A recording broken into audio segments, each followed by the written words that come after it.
lamentation. Toute l'assemblée était là, c'était des milliers, des hommes, des femmes et des enfants en train de crier sur Moïse et de crier sur Aaron. Pourquoi Dieu nous a fait partir de l'Égypte pour venir nous faire mourir dans ce désert où il n'y a rien? Nous ne voyons pas de l'eau, nous ne voyons pas de verdure, nous ne voyons pas d'arbres fruitiers, il y a rien, il y a rien, il y a rien ici dans ce désert. Pourquoi l'Éternel ne nous a-t-il pas fait mourir en Égypte où nous étions installés, devant les marmites pleines de viande et où nous mangeons du pain à satiété? Pourquoi Dieu ne nous a pas laissés là-bas? Nous étions esclaves, mais nos marmites étaient pleines de viande. Et nous mangions du pain, nous nous rassasions. Pourquoi Dieu ne nous a pas laissés mourir dans cette condition d'esclaves? Mais au moins les marmites étaient pleines, mais au moins nous avions du pain. Les étapes de la traversée. Moïse et Aaron étaient seuls exposés devant des milliers et de milliers. Je venais de le dire tantôt, si tu as Dieu avec toi, si tu as été touché par Dieu, tu vivras les choses que Moïse et Aaron ont vécues. Tu auras toujours en face de toi une foule qui sera devant, en train de te doiter, en train de dire, lui, qu'est-ce qu'il veut nous faire voir? Lui, il veut se faire distinguer. Lui ne fait pas ceci. Lui ne visite pas les gens. Lui n'entre pas là-bas. Lui, les gens vont parler. Moïse était là avec Aaron. Ils étaient deux, mais la foule était là, en train de les invectiver. Il fallait que Dieu nous laisse là-bas où nous étions esclaves, mais au moins nos marmites étaient remplies de viande. Nous étions esclaves, mais au moins il y avait beaucoup de pain à manger. Les étapes de la traversée. La première étape que tu dois noter dans ton cahier, tu dois savoir que la première étape, lorsqu'il y a la traversée, il y a toujours l'étape de lamentation. Ça, c'est la première étape. Le peuple ici était en train de se lamenter. L'étape de lamentation. Le peuple était en train de se lamenter. Comme la plupart d'entre nous ici, ils sont en train de se lamenter. Oh Seigneur, les choses se feront comment? Depuis que je t'ai donné ma vie, regarde, quand j'étais même païen, j'étais même mieux. Je faisais mes copes, ça réussissait. Je faisais ceci, je buvais l'alcool, ça marchait bien. Je faisais ceci, je faisais ma prostitution, ça marchait bien, tout allait bien. Mais maintenant, j'ai refusé toutes ces choses-là. Voici, maintenant, je suis en train de sécher. Ça, c'est l'apparence que le diable te donne. C'est l'apparence que le diable te donne. Et c'est en ce moment-là que les gens ne comprennent pas que la traversée a toujours été difficile. La traversée, c'est les étapes de... Toute traversée n'est pas facile. Tout changement n'est pas facile à accepter. Voilà pourquoi les gens sont attachés attachés à leurs vieux vêtements. Parce qu'ils ne veulent pas changer, ils ne veulent pas revêtir, ils ne veulent pas ils ne veulent pas avoir le vin nouveau. Mais ils veulent avoir, ils veulent prendre le vin nouveau et le mettre dans des vieilles outres. Alors que Christ dit non, tu ne peux pas prendre du vin nouveau et mettre du vin nouveau dans de vieilles outres. Sinon, les vieilles outres vont s'éclater. Parce que le nouveau et l'ancien ne peuvent pas se mélanger. Le nouveau et l'ancien ne peuvent pas se marier. Tu ne peux pas dire que tu es devenu une nouvelle créature, mais tout en vivant la vie ancienne. Non, le jour et la nuit ne peuvent pas se marier.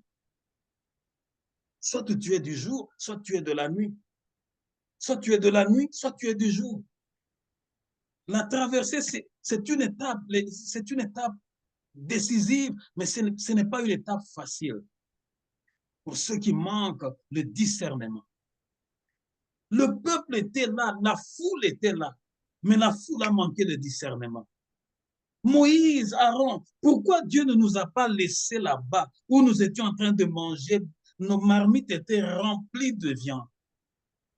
Nous étions esclaves, oui. Nous acceptons même, nous acceptons notre condition d'esclave.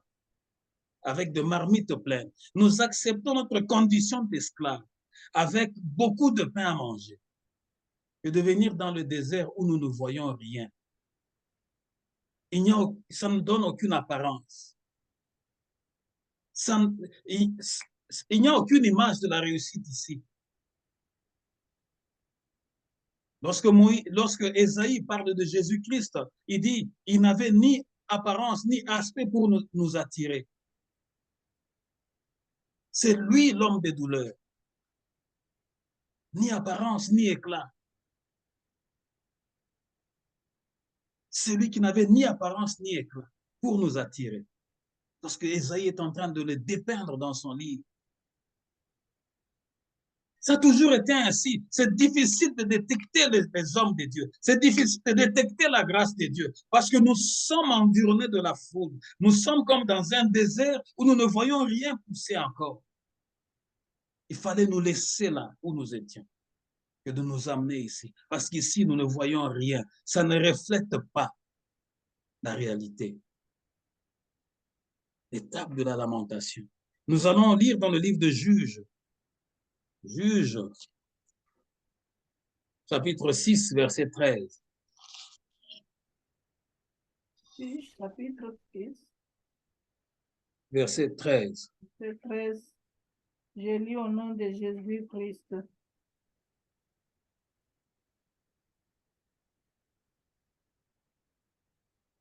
Gédéon lui dit, ah, mon Seigneur, si l'Éternel est avec nous, pourquoi toutes ces choses nous sont-elles arrivées? Et où sont tous ces prodiges que nos pères nous racontent quand ils disent, l'Éternel ne nous a-t-il pas fait monter hors d'Égypte? Maintenant, l'Éternel nous abandonne et il nous livre entre les mains des Madians. Amen. Gédéon lui dit, Gédéon est en train de parler à l'ange de l'Éternel qui est venu le rencontrer là où il était en train de battre le blé pour le cacher. La Bible dit, Gédéon lui répondit, de grâce, mon Seigneur, si l'Éternel est avec nous, pourquoi tant de malheurs s'abattent-ils sur nous? Où sont donc tous ces prodiges que nos pères nous ont racontés en nous disant que l'Éternel nous a fait sortir d'Égypte? En réalité, l'Éternel nous a abandonnés et nous a livrés au pouvoir de Madianites. Peuple de Dieu, Gédéon était en train de se lamenter. Lorsque l'ange de l'Éternel est venu pour lui donner la mission, mais tellement la souffrance était là, parce que la Bible dit que Dieu avait monté les Madianites,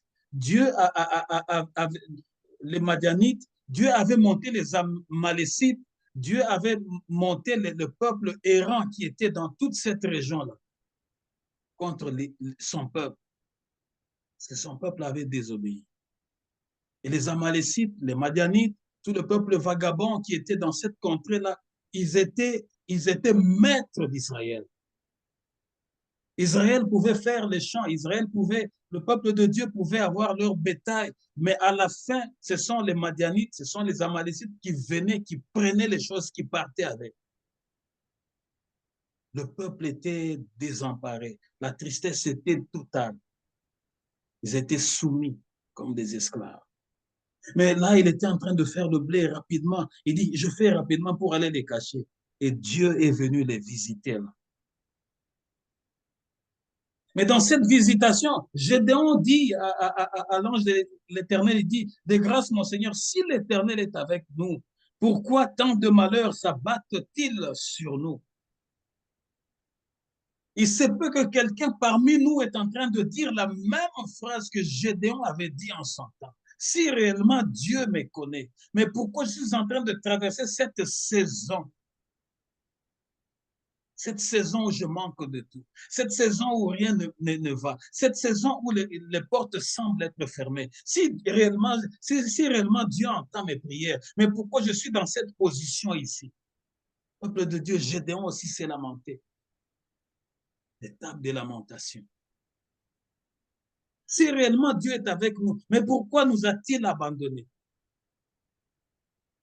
Ça, c'est la parole que plusieurs parmi les enfants de Dieu disent, non, Dieu m'a abandonné. Non, Dieu nous a abandonnés. Si réellement Dieu est avec nous, mais pourquoi nous sommes en train de subir la honte? Si réellement Dieu est avec nous, pourquoi je suis en train de traverser cette épreuve? Si réellement Dieu est avec moi, mais pourquoi cette situation arrive dans ma maison? Si réellement Dieu est avec moi, mais pourquoi seulement moi? Oui, pourquoi pas toi? Ça, c'est la réponse que je te donne. Au lieu de seulement de dire, si Dieu est avec moi, si Dieu était avec moi, pourquoi ceci m'arrive-t-il? Pourquoi tant de malheurs s'abattent-ils sur nous si réellement Dieu était avec nous? Moi, je te dirais, oui, pourquoi pas toi? Si tu es le peuple de Dieu, si tu es l'enfant de Dieu, le malheur viendra sur toi. Les épreuves viendront vers toi. Voilà pourquoi David, lorsqu'il a eu la révélation, il a dit, les justes de l'Éternel subissent beaucoup de malheurs, passent beaucoup par la vallée de la tristesse et des épreuves. Mais en fin de compte, l'Éternel l'en délivre toujours. L'Éternel l'en délivre toujours. Il va passer par les épreuves, il va passer par les injures, il va passer par la moquerie, il va passer par la douleur. Mais en fin de compte, l'Éternel l'en délivre toujours. Gédéon est en train de se lamenter. Pourquoi tant de malheurs? Où sont donc tous ces prodiges que nos pères nous ont racontés en nous disant que l'Éternel nous a fait sortir, que l'Éternel nous a fait sortir d'Égypte? Peut-être te poses-tu la même question. Où sont tous ces prodiges? Où sont tous ces prodiges? Où sont tous ces miracles? Oh Seigneur, j'ai entendu que dans cette personne-là, tel a bali. J'ai entendu que là-bas, tel a gradué. J'ai entendu que là-bas, tel a acheté la maison. J'ai entendu que là-bas, tel a voyagé. Eux, ils voyagent toujours. Mais moi, je suis toujours ici. Eux, ils partent dans des restaurants. Mais nous, on ne mange que des miettes ici dans la maison. Mais Seigneur, si tu es réellement avec nous, pourquoi autant de malheurs? Pourquoi autant de souffrances? Nous avons entendu que tu as fait partir nos pères de l'Égypte. Mais pourquoi tous ces malheurs? La lamentation, les lamentations. Tu dois savoir que ça fait partie de la traversée. Lorsque Dieu veut te faire partir du point A vers le point B, il ne te dira pas exactement comment les choses vont se passer. Voilà pourquoi David, lorsqu'il a décodé ça, il a dit, je comprends que le juste doit passer par beaucoup de malheurs, mais en fin de compte, l'Éternel l'en délivre toujours.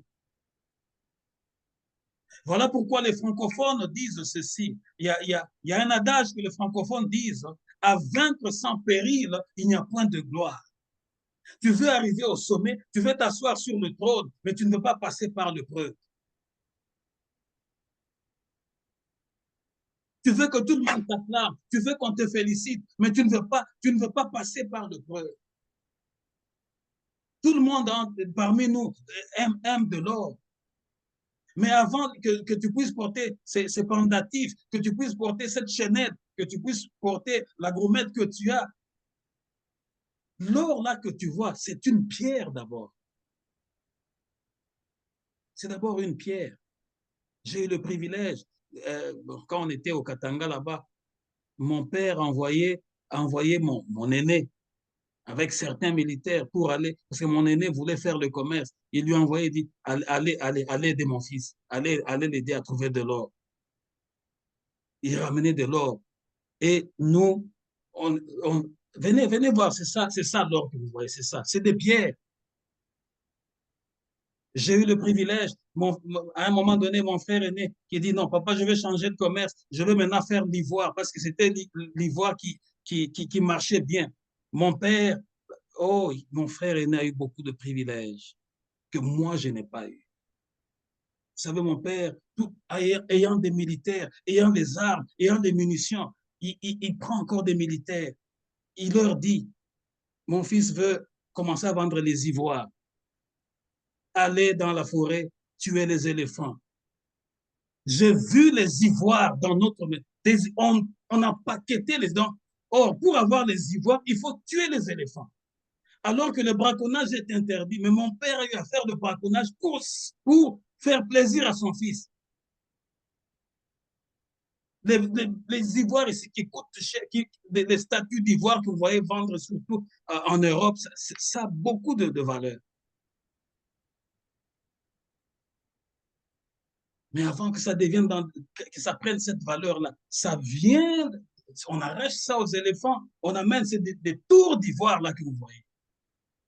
Et c'est tout ça, il faut tremper ça dans un grand bassin dedans. On construit un grand bassin, on met tout ça à l'intérieur. J'ai vu ça. Peuple de Dieu, je vous dis, les étapes de la traversée.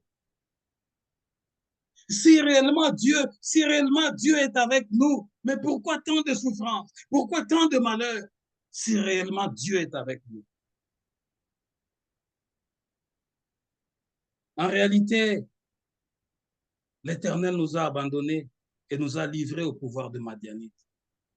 Quelqu'un peut-être est en train de dire, en réalité, c'est que je suis aujourd'hui, la situation que je traverse aujourd'hui, tu arrives à la conclusion comme Gédéon, Dieu m'a abandonné.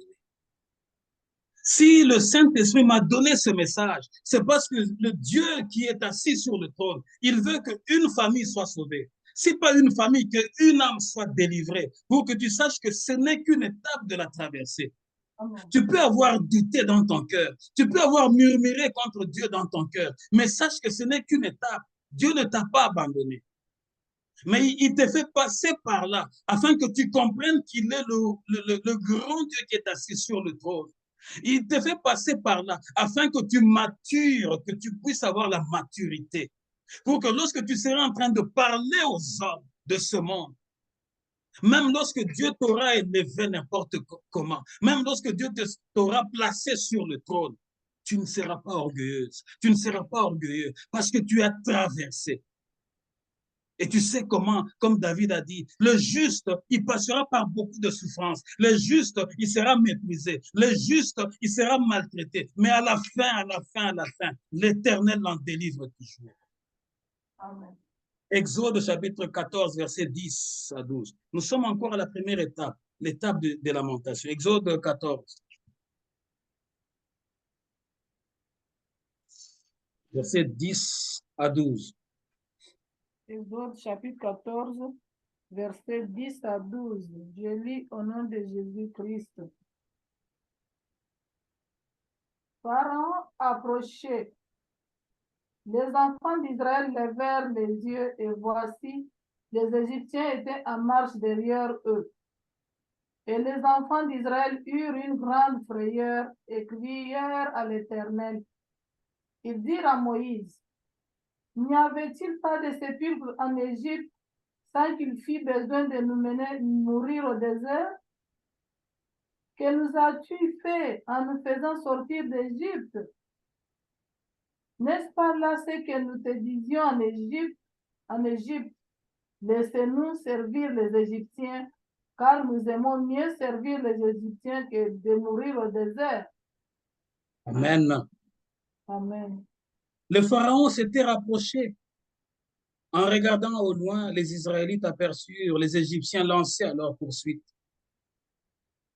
Ils furent saisis d'une grande peur et poussèrent de grands cris vers l'Éternel.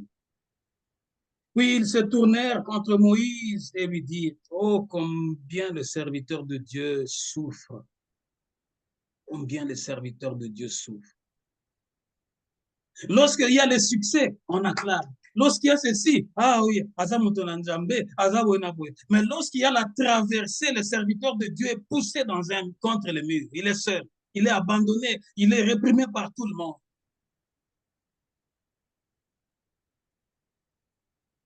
Le succès a plusieurs pères, mais l'échec est orphelin.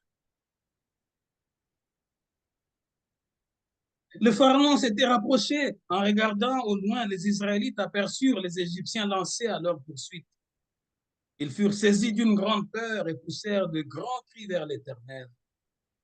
Oui, ils se tournèrent contre Moïse et lui dirent, N'y avait-il pas assez de tombeaux en Égypte pour que tu nous amènes mourir dans les déserts? Pourquoi as-tu voulu nous faire sortir d'Égypte? Nous te l'avons bien dit, Moïse, lorsque nous étions encore là-bas. Laisse-nous tranquilles. Nous voulons être esclaves des Égyptiens, car mieux vaut pour nous cela que de mourir au désert. Jusqu'à dire ça. Pourquoi? Parce que devant eux, ils voyaient la mer. Ils voyaient la mer, ils ne voyaient pas une autre issue. Ils ne voyaient pas comment est-ce qu'ils pouvaient traverser cette mer-là. Mais de l'autre côté, ils voyaient vers la montagne comment le pharaon était en train de venir avec ses chars, avec ses généraux, avec ses vaillants soldats, la poussière qui s'élevait, la troupe venait en toute vitesse. Ils regardent derrière, ils voient le pharaon venir. Ils regardent devant, ils voient la mer qui est là. Dans leur cœur, ils se sont dit, nous sommes maintenant en étau. Parce que devant nous, c'est l'eau. Nous allons tomber, nous allons mourir. Derrière, nous ne pouvons plus reculer parce qu'il vient avec toute sa colère. Moïse, il fallait nous laisser mourir de notre propre vieillesse tout en étant esclaves, que de mourir avec l'épée de Pharaon parce qu'il va nous déchiqueter. Il va nous faire n'importe quoi. Il va saboter nos corps. Nous te l'avons bien dit. La plupart du temps, les gens ne comprennent pas. Il faut demander à Dieu le discernement quand tu es à côté d'un visionnaire. Parce que les visionnaires ont souvent subi le sort de Moïse. Ils se retrouvent contre murs. Moïse, on t'avait déjà prévenu que si ça ne marchait pas, Moïse, on t'avait déjà dit, aujourd'hui nous sommes environnés de telles personnes, de telles filles, de telles femmes, de tels papas, des gens qui sont toujours des naysayers, c'est des gens qui sont toujours négatifs. Oui, on savait déjà que ça n'allait pas marcher. Oui, le pasteur là, il s'entête toujours. Oui, on savait déjà qu'il n'allait même pas tenir, mais il a voulu oser. Regarde, maintenant nous sommes comme limités. Nous savions déjà que ça n'allait pas tenir. Nous savions déjà qu'on n'aura pas l'argent pour payer le loyer chaque mois. On savait déjà. Mais regarde, malgré que l'autre pasteur de Belgique a dit ça, malgré il nous a encouragés, il a prophétisé, il a parlé, mais nous avons osé. Mais regarde maintenant, nous n'avons même pas l'argent pour payer. Il y aura des gens qui diront ça un jour. Parce que c'est des gens qui ne sont là que pour se plaindre, mais qui ne sont pas en train de voir que Dieu est en train de le faire partir d'une étape vers une grande étape. Ils ne sont pas encore en train de voir que Dieu est en train de laver l'opprobre qui était sur eux. Avant que Dieu puisse laver l'opprobre qui est sur toi, tu dois traverser. Mais la traversée, ce n'est pas facile. Il faut que tu sois rempli de l'esprit de Moïse. Il faut que tu sois rempli de l'esprit de Caleb. Il faut que tu sois rempli de l'esprit de Josué. Il faut que tu sois rempli de l'esprit d'Aaron. Vous savez, Moïse a subi beaucoup de chocs. Après cette traversée, la Bible dit que Dieu lui avait dit, regarde, Canaan est devant vous. Mais dans Canaan, cette terre-là, où coule le lait et le miel, il y a les Amoréens, il y a les fils d'Anak, il y a toutes sortes de peuplades qui sont forts, qui sont organisés en armée. Mais Moïse, moi je vous donne cette terre-là. C'est-à-dire quoi? Dieu te donne la possession, il te donne l'ordre, c'est à toi d'aller maintenant t'engager dans le combat. Ça, des fois, c'est ce qu'on appelle le combat spirituel. Dieu t'a déjà donné des promesses, mais il faut que toi, tu te lèves pour engager le combat, pour aller prendre ce qui est à toi, arracher ce qui est à toi, posséder et dominer.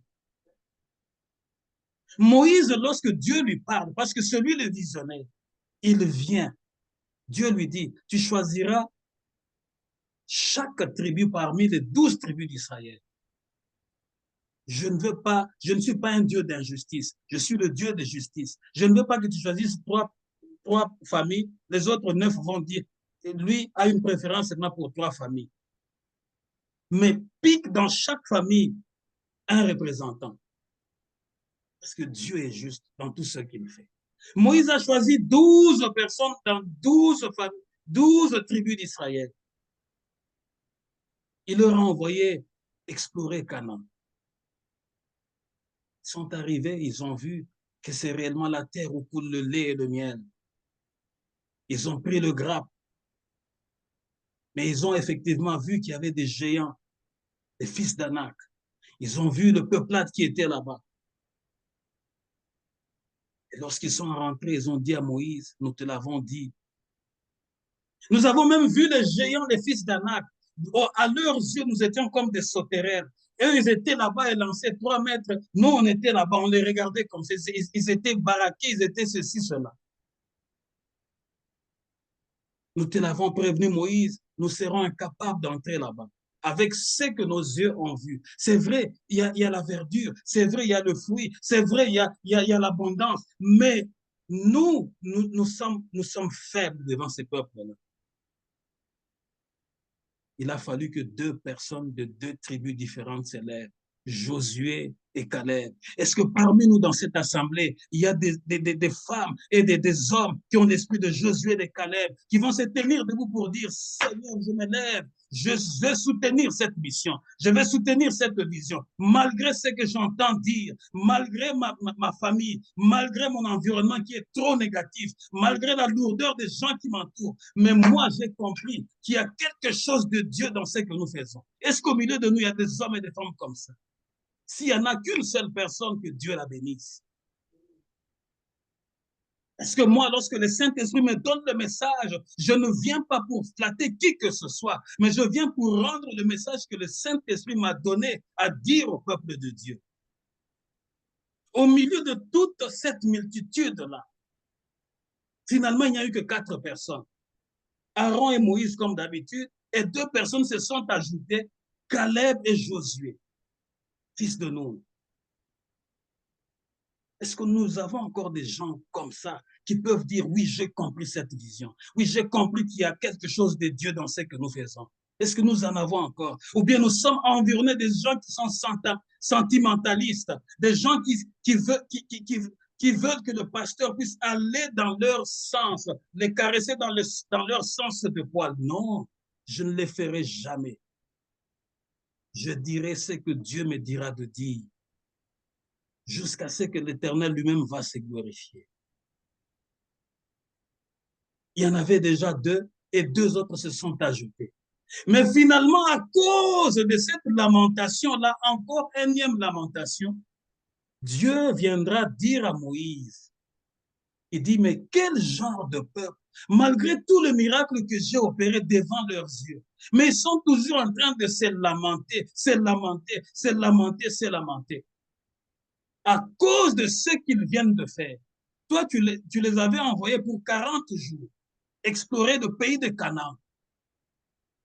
Mais moi, à cause de cette lamentation, vous allez traîner à cet endroit 40 ans. C'est-à-dire qu'un jour comptera une année. Une année va correspondre à un jour. Ce qui fait qu'au lieu que vous puissiez avancer, vous allez encore rester là pendant 40 ans. Chaque jour, tu te réveilles demain. Le lundi, là, compte une année. Le mardi, là, va compter une année. C'est-à-dire qu'ils ont passé 40 ans au même endroit. 40 jours, Dieu les a équivalés à 40 ans de punition. Jusqu'à ce que j'extermine cette mauvaise race. Est-ce que nous sommes en face d'un peuple comme ça? Parce que Dieu est en train de te préparer à une grande victoire. Mais toi, tu n'es qu'assis par terre. Tu n'es qu'assis dans les lamentations. Tu n'es qu'assis en train de pleurnicher. Alors que Dieu t'a déjà donné. Le reste, c'est celui qui l'accomplira. La deuxième étape que nous allons comprendre dans la traversée, c'est l'étape du relèvement. L'étape du relèvement. Le relèvement ou la renaissance. C'est ça la deuxième étape. Le relèvement ou la renaissance. Quand on parle de la renaissance, c'est renaître de nouveau.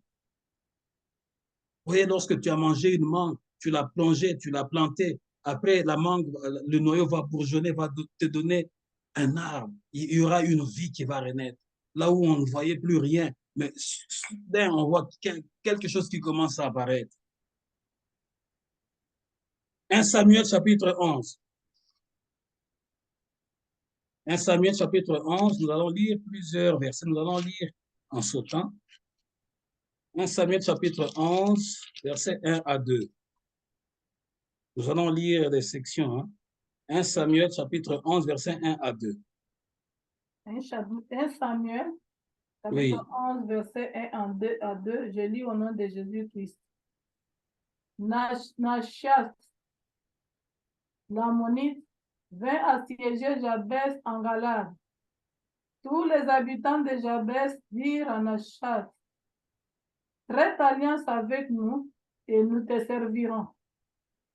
Mais Nachath, l'ammonite, leur répondit, je traiterai avec vous à la condition que je vous crève tous l'œil droit et que j'imprime ainsi un opprobre sur tout Israël.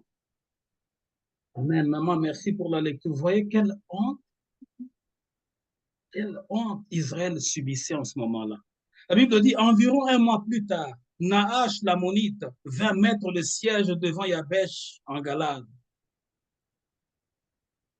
Les habitants de la ville dirent à Nahash, conclus une alliance avec nous et nous te serons assujettis. Oh Nahash, tu es tellement puissant. Conclus une alliance, nous serons tes esclaves. Nous ne préférons pas mourir, mais au moins nous voulons être tes esclaves. Au verset 2. Alors Nahash qui était puissant, il leur répondit, voilà à quelles conditions je traiterai avec vous. Vous voyez quelqu'un qui est dans sa puissance. Lui, maintenant, il commence à imposer ce qu'il veut dire. Il dit, vous voulez l'alliance avec moi pour que je ne passe pas sur votre pays? Je vous donne ma condition. Il leur dit, voilà à quelles conditions je traiterai avec vous. Je vous crèverai à tous l'œil droit. Ndekonanga. Jusqu'à quand tu vas aller toucher aux choses pour qu'on puisse supprimer un membre de ton corps? La plupart ont sacrifié le membre de leur corps parce qu'à Lingika Kazala parmi président de la République, à Okota Baloge, à Lingazala ministre, avec Simba Simba. Jusqu'à quand tu vas sacrifier un membre de ton corps parce que tu as voulu traiter une alliance à cause de la peur de la vie? J'ai toujours dit à mon épouse, à cause du foufou ici, le foufou que nous mangeons, que Dieu nous donne par la grâce, la plupart ont vendu leur vie. Ils sont allés devenir des occultistes, devenir des gens de Maïkari, devenir Opus Dei, devenir Ekanka, devenir Rosicrucien, devenir franc-maçon. Parce qu'il a peur d'affronter la vie. Il va faire des alliances. Parce qu'il veut avoir, comme les Égyptiens, les Israélites ont dit, il veut avoir une casserole pleine de viande dedans. Il ne veut pas accepter la traversée qui est une étape de la vie. Il va vendre sa vie. Il dit, bon, puisque vous voulez que je ne marche pas sur vous, je vais vous crever à vous tous. Ça sera le signe de notre alliance, l'œil droit. Tu sais, c'est lui qui a le pouvoir, c'est celui qui donne les conditions. C'est celui qui commande. Parce que vous êtes faible. Vous venez demander au fort qui veut vous envahir. Lui vous dit, bon, c'est mon alliance à moi. Je vais crever l'œil, que ce soit le parent, que ce soit le fils, que ce soit les filles, que ce soit le nouveau-né. Tout le monde aura un œil droit crevé dans votre ville, dans votre pays. Est-ce que je parle à quelqu'un aujourd'hui? Regarde dans quelle histoire tu es en train de t'amener, juste pour soutenir ton mariage, juste pour soutenir ta maison, juste pour soutenir ton travail. Regarde dans quelle alliance tu es en train de t'embarquer. Une fois, quand j'étais au Congo, je partais au travail, il y a une collègue qui me disait, elle habitait Beaumarchais avec moi, elle dit, s'il te plaît, comme nous sommes dans le même quartier, quand tu veux partir, viens me ramasser. Viens, je vais faire route avec toi. Alors, je quitte, je démarre la voiture, je pars, je la prends. Tout au long de la route, on était sur l'avenue Flambeau, on parlait. Elle me dit, tu sais, chez nous à Vodacom ici, la plupart des filles que tu vois là, qui brillent, qui ont de belles voitures, qui ont ceci, qui ont cela. Elles ont plongé dans des choses pour avoir cette gloire-là.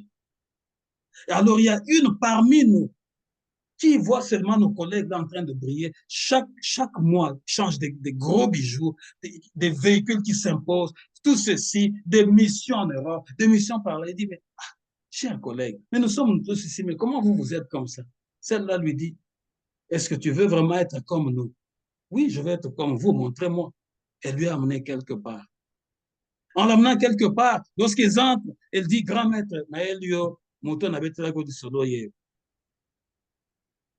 Elinga, comment on la bise? Le grand maître lui dit, il va acheter un bouc.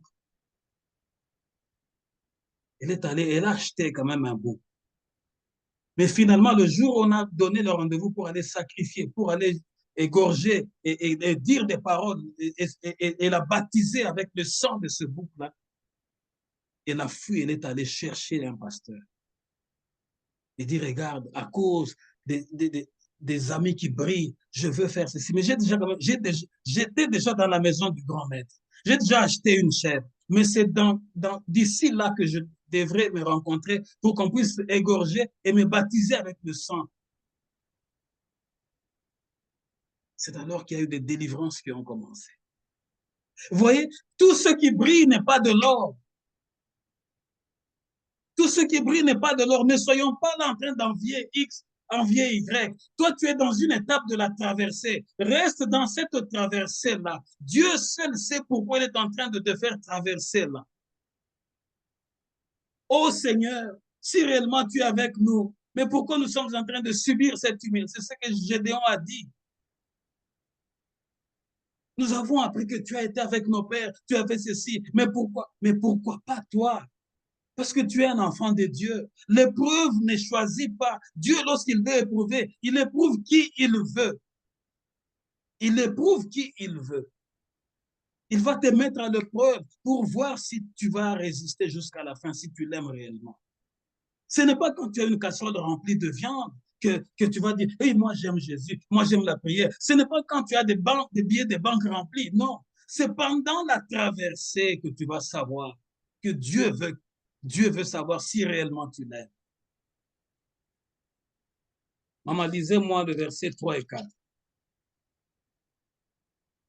Les anciens de Jabès lui dirent, accorde-nous une trêve de 7 jours afin que nous envoyions des messagers dans tous les territoires d'Israël. Et s'il n'y a personne qui nous secourt, nous nous rendrons à toi. Les messagers arrivèrent à Gibéa de Saoul et dirent ces choses aux oreilles du peuple. Et tout le peuple éleva la voix et pleura. Amen. Amen. Les responsables de Yabesh lui dirent, accorde-nous un délai de 7 jours. Vous voyez, tellement la condition était forte. Si que la biso na notango, to que nos kanisa entre biso na biso. Parce que la babo mamiso na papa na bana na ba bébé babotami non. Laisse-nous encore ne fût-ce que 7 jours. Accorde-nous un délai de 7 jours. Nous enverrons des messagers dans tous les territoires d'Israël. Et si personne ne vient à notre secours, nous nous rendrons à toi. Ce qui après 7 jours, viens seulement. Bon, preuve-nous l'œil, comme tu as dit. Parce qu'au moins, nous n'aurons personne. Nous allons non seulement devenir esclaves, mais nous allons rester avec un seul œil aussi. Lisez-moi le verset 5 et 6. Et voici, Saül revenait des champs derrière ce bœuf et il dit, ah donc le peuple pour pleurer? On lui raconta ce qu'avaient dit ceux de Jabès. Dès que Saül y entendit ces choses, il fut saisi par l'Esprit de Dieu et sa colère s'enflamma fortement. Amen. Amen. Juste à ce moment, Saül revenait de champ derrière ses bœufs. Il demanda, que donc le peuple a pleuré ainsi? On lui raconta ce qu'avaient dit les messagers de Yabesh. Lorsqu'il eut entendu cela, l'Esprit de Dieu tomba sur lui et il entra dans une violente colère. Vous savez, il y a aussi ce qu'on appelle la sainte colère. C'est ce que Saül a eu en ce moment-là. Il est tombé en colère, mais c'est l'Esprit de Dieu qui l'a poussé à entrer dans cette colère. Il dit, mais pourquoi tout le peuple doit pleurer comme ça devant un homme? Mais qui est cet homme-là qu'on appelle Nahash? Qui est cet homme-là, Nahash? Pour crever à tout le monde un œil droit. Et que non seulement que tu vas avoir un seul œil, tu vas devenir un esclave. Mais comment est-ce que tu vas bien travailler? Qui est cet homme? Mais pourquoi cette grande lamentation? Rien qu'en lui disant ça, Saül a eu une grande colère. Mais l'Esprit de Dieu contrôlait Saül. Vous savez, je voudrais dire que l'étape du relèvement, notez ça dans votre cahier, c'est une étape de maturation. Lorsqu'on est en train d'entrer dans l'étape du relèvement, c'est l'étape de maturation. Donc, eza lokola manga, eza susu mobeso te eteli. Tu es maintenant mature. Tu comprends maintenant que non, ici, si je ne me défends pas moi-même, ici, si l'Éternel ne vient pas à mon secours, on va me crever l'œil droit. Saül était dans cette colère parce que Saül n'était plus n'importe qui. Vous savez, lorsque Samuel est venu pour oindre Saül, il lui avait donné plusieurs signes. Et parmi les signes, il a dit, lorsque tu vas arriver à Gibéa Elohim, tu vas rencontrer une garnison de prophètes. Ils seront en train de descendre du haut lieu. Ils seront précédés des joueurs de tambourins et de luttes. Mais lorsque toi, tu vas croiser la garnison de prophètes, l'Esprit de Dieu qui est dans les prophètes, pendant qu'il y aura la louange, le même esprit qui est dans les prophètes de Dieu va descendre sur toi. Et quand l'esprit va descendre sur toi, l'Esprit de Dieu qui est en eux va te sortir de l'ordinaire et tu deviendras comme eux. Tu seras changé en un autre homme. Saül, Ora Sanda Koroshinda, Ora Senda. Tu sais, il y avait beaucoup de gens. La nation existait, mais Saül n'était plus comme les gens de sa nation. Est-ce que je parle à quelqu'un aujourd'hui? Tu peux venir de telle famille, tu peux venir de telle famille, mais lorsque l'Esprit de Dieu te saisit, tu figures dans cette famille-là, mais tu n'es plus spirituellement de cette famille-là. C'est ce que Samuel avait déjà dit à Saül. Mais ce qu'on a fait en boca à Saül, prophétie wanate. Ils étaient avec Saül, mais Saül, ce n'était pas le Saül que eux ont connu. C'est ça le mal que nous avons dans nos familles, là où nous sommes. Ah oui, c'est seulement notre beau-frère. Oui, c'est seulement la personne là qui... Mais tu ne sais pas les choses que Dieu est venu lui dire pendant la nuit. Tu ne sais pas la main qui a passé sur lui pendant qu'il dormait. Tu ne sais pas le langage qu'il a reçu. La Bible dit, c'est un langage que l'oreille n'a jamais entendu. Il a déjà reçu d'autres choses que toi, tu ne connais pas. Mais tu viens comme tu viens toujours. Tu seras frappé. Samuel dit à Saül, dit, lorsque tu vas rencontrer la garnison de prophètes, ils seront tellement remplis de l'Esprit de Dieu. Mais lorsque toi, tu vas les croiser, le même esprit va entrer en toi, tu seras changé à un autre homme. Tout ce que tu trouveras à faire, fais-le parce que l'Éternel est avec toi. Oh, il avait déjà la révélation. Mais en même temps, le peuple n'avait pas la révélation. Le peuple avait la peur de Nahash, parce que Nahash était plus puissant, plus fort. Oui, Nahash va nous crever l'œil. Saül, mais comment tout le monde peut pleurer devant cet homme? Parce que lui, il était déjà changé à un autre homme. L'étape du relèvement, c'est l'étape de la maturation. Et dans cette étape, note ça dans ton cahier. Le Saint-Esprit joue un grand rôle pour affermir celui ou celle qui deviendra un témoignage et un instrument par lequel Dieu va utiliser pour affermir les autres. Dans cette étape-là, le Saint-Esprit joue un grand rôle. Voilà pourquoi Moutouazana n'a émonisé. C'est lui qui a la révélation. Il ne marche pas comme tout le monde. Il ne parle pas comme tout le monde. Il ne se mélange pas. Parce que Saül était déjà avec la garnison de prophètes. Il n'était plus le Saül qu'eux ont connu avant. Je prie que Dieu, au milieu de nous, suscite des gens qui vont comprendre ces choses, afin que leur destinée spirituelle change à partir d'aujourd'hui, jusqu'à leur fin. C'est l'étape où Dieu, par le Saint-Esprit, va faire en sorte que tu deviennes un témoignage pour les autres, pour affermir les autres. Lisez-moi les versets 10 et 11, toujours le même texte. 10 et 11, même texte. 10 et 11. Chapitre 11. Non, non, non, le même texte où nous sommes. Lisez-moi les versets 10 et 11. 10 et 11. 1 Samuel 11, 10 à 11. Et qui dit aux Ammonites, demain, nous nous rendrons à vous et vous nous traiterez comme bon vous semblera. Le lendemain, Saül divisa le peuple en 3 corps. Ils pénétrèrent dans le camp des Ammonites à la veille du matin et ils les battirent jusqu'à la chaleur du jour. Ceux qui échappèrent furent dispersés et il n'en resta pas 2 ensemble. Amen. Amen. Les gens d'Yabesh firent transmettre aux Ammonites, demain nous nous rendrons à vous et vous nous traiterez comme il vous plaira. Le lendemain matin, Saül répartit ses hommes en 3 compagnies qui investirent le camp ennemi à la dernière veille de la nuit.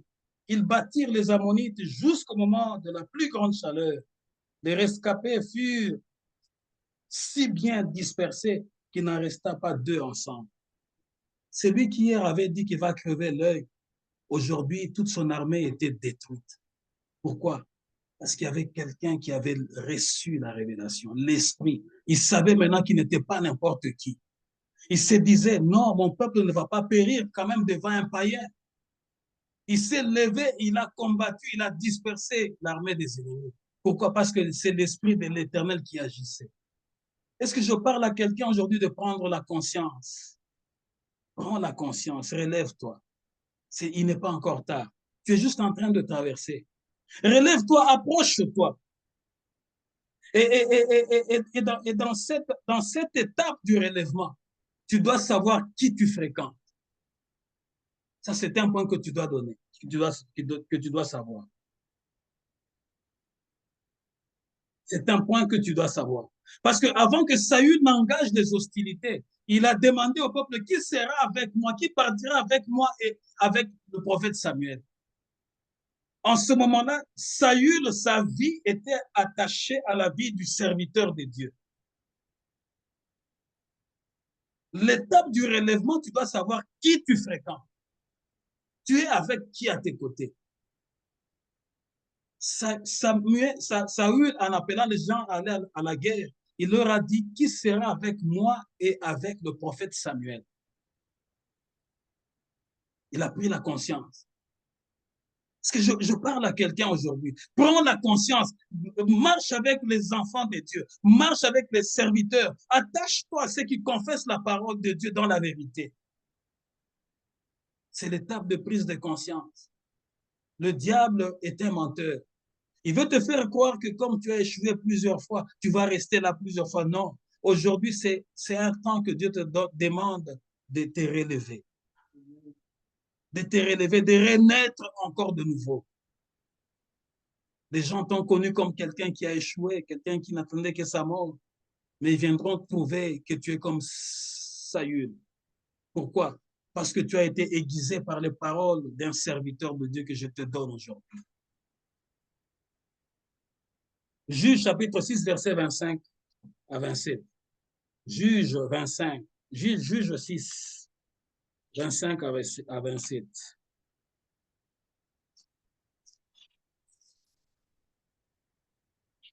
Juge 6, 25 à 27.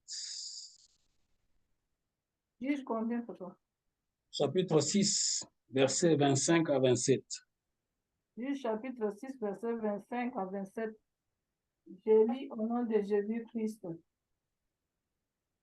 Dans la même nuit, l'Éternel dit à Gédéon, prends le jeune taureau de ton père et un second taureau de 7 ans.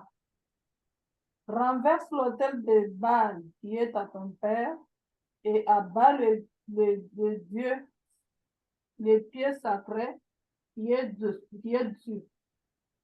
Tu bâtiras ensuite et tu disposeras sur le haut de ce rocher un autel à l'Éternel ton Dieu.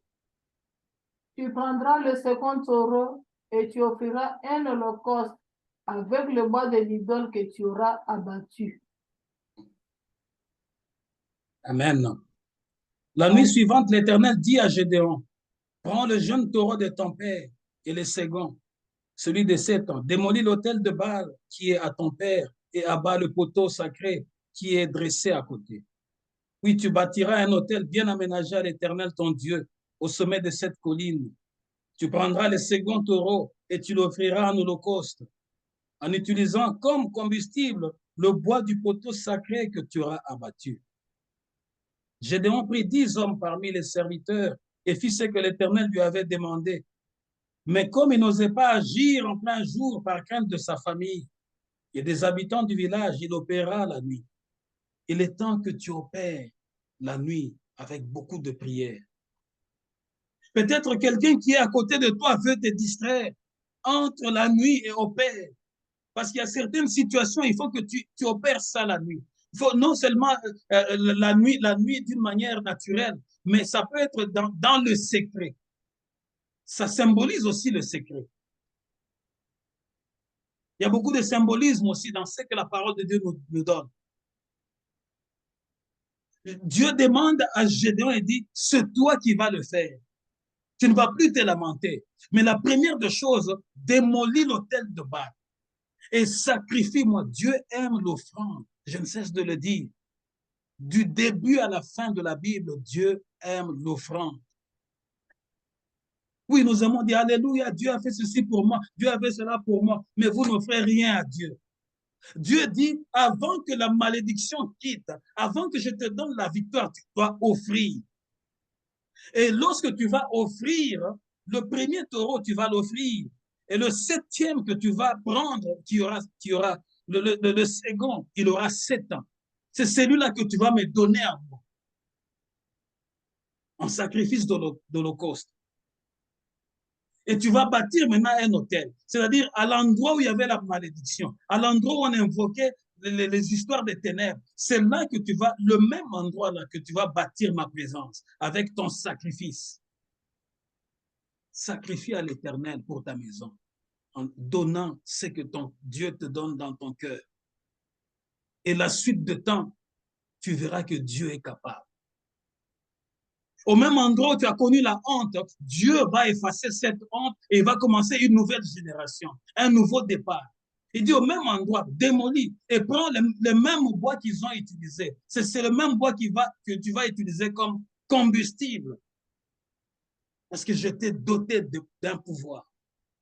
Gédéon qui était peureux hier, maintenant il était rempli, il a rené. Il s'était relevé. C'est ce que Dieu fait. Dieu est venu et Jésus est venu pour nous relever. Gédéon a fait ça. Nuitamment, il s'est choisi des hommes. Peuple de Dieu au milieu de nous et parmi les hommes, Dieu se choisira toujours les gens qui comprendront la vision. Et lorsque j'ai lu l'histoire de Saül, Saül était, avant cette grande victoire devant Nahash, son peuple disait que Saül ne valait rien. Son peuple, la Bible dit, Saül a entendu comment ils étaient en train de dire que non, ce n'est pas lui, il ne mérite pas. Il a entendu cette moquerie. Mais devant le même peuple qui s'est moqué de lui, Dieu a donné la grande victoire. Mais pendant que le peuple disait que lui ne vaut rien, mais j'aime aussi, la Bible dit qu'il y avait un petit nombre de gens qui se sont attachés à lui, qui ont vu, non, il y a quelque chose de Dieu dans cet homme. Il y a quelque chose de Dieu dans cet homme. Et c'est avec ce petit nombre-là qui s'est levé pour aller combattre et vaincre.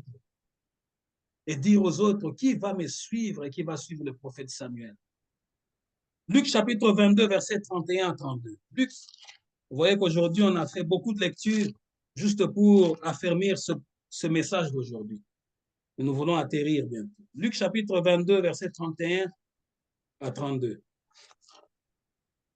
Luc chapitre 22. Versets 31 à 32. Je lis au nom de Jésus-Christ. Le Seigneur dit, Simon, Simon, Satan vous a réclamé pour vous cribler comme le saumon.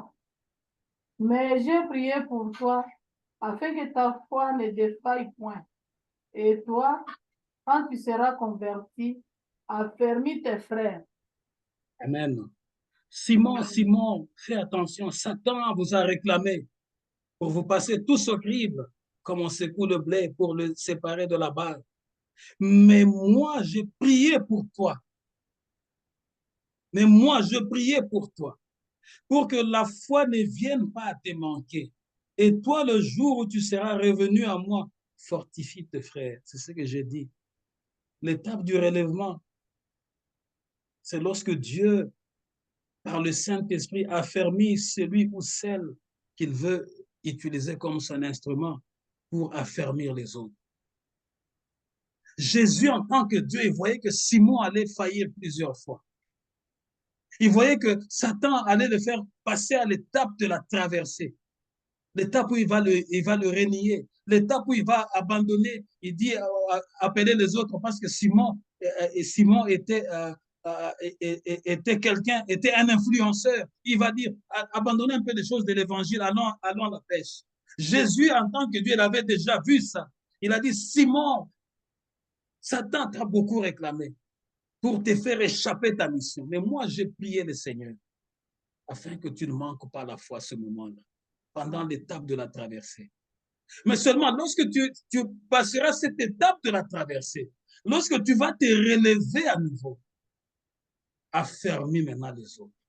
Est-ce que je parle à quelqu'un aujourd'hui? La force que Dieu t'a donnée en écoutant ces messages, prends ces messages, ne fût-ce que des petits morceaux, envoie dans ta famille, éparpille le message pour affermir les autres, afin qu'ils sachent que la traversée existe. Mais pendant la traversée, il ne faut pas baisser le bras. La troisième étape, c'est l'étape de la louange. L'étape de la louange. Après tous les échecs que tu as connus, et toutes les déceptions que tu as connues, après toute la période de la confusion que tu as connue, viendra l'étape de la louange. Exode chapitre 15, versets 1 à 11. Exode. Chapitre 15, versets 1 à 11. Exode chapitre 15, versets 1 à 11. Je lis au nom de Jésus-Christ. Amen. Alors Moïse et les enfants d'Israël chantèrent ce cantique à l'Éternel. Ils dirent, je chanterai à l'Éternel car il a fait éclater sa gloire. Il a précipité dans la mer des chevaux et son cavalier.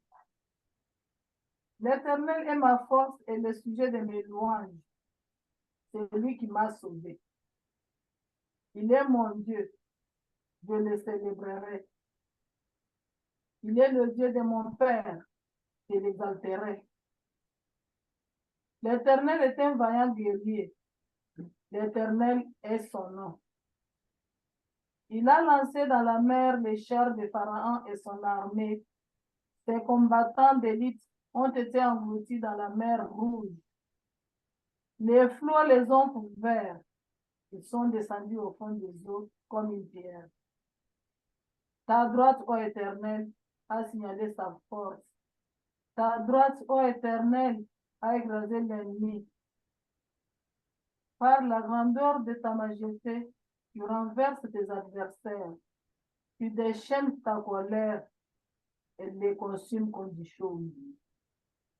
Au souffle de tes narines, les eaux se sont amoncelées. Les courants se sont dressés comme une muraille. Les flots se sont durcis au milieu de la mer. L'ennemi disait, je poursuivrai, j'atteindrai, je partagerai le butin. Ma vengeance sera assouvie, je tirerai l'épée, ma main le détruira. Tu as soufflé de ton haleine, la mer les a couverts. Ils se sont enfoncés comme du plomb dans la profondeur des eaux. Qui est comme toi parmi les dieux, ô Éternel? Qui est comme toi, magnifique en sainteté, digne de louange, opérant des prodiges? Amen. Je lirai juste le verset 7 et le verset 11. Dans ta gloire éclatante, tu renverses tes adversaires. Tu déchaînes contre eux le feu de ta colère et ils sont consumés comme de brins de paille. Verset 11. Qui parmi tous les dieux éternels, qui est semblable à toi et qui est comme toi, paré de sainteté et redoutable et digne de louange et opérant de prodiges. Amen. Après avoir passé dans la souffrance, la honte, les humiliations, Moïse incompris, Moïse injurié, Moïse méprisé. Mais Moïse était en train de chanter parce que maintenant, Dieu avait opéré, il avait réalisé tout ce qu'il avait dit. Maintenant, c'est les retardataires qui ont vu la réalité. Moïse il savait déjà que Dieu allait faire quelque chose. Oui, nous avons parmi nous les retardataires, les gens qui n'attendent que pour voir afin qu'ils viennent s'associer à nous. Mais il y a parmi nous les gens qui vont s'associer comme les gens qui se sont associés à Saül, qui vont dire, oui, vous l'injuriez qu'il est comme un vaurien. Mais nous voyons que quelque chose est en lui.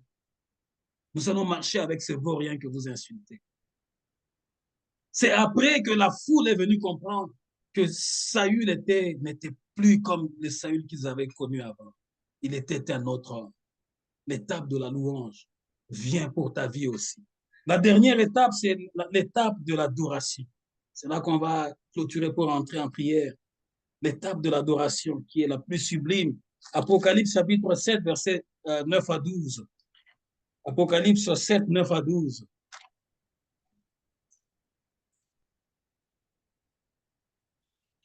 Apocalypse 7, 9 à 12.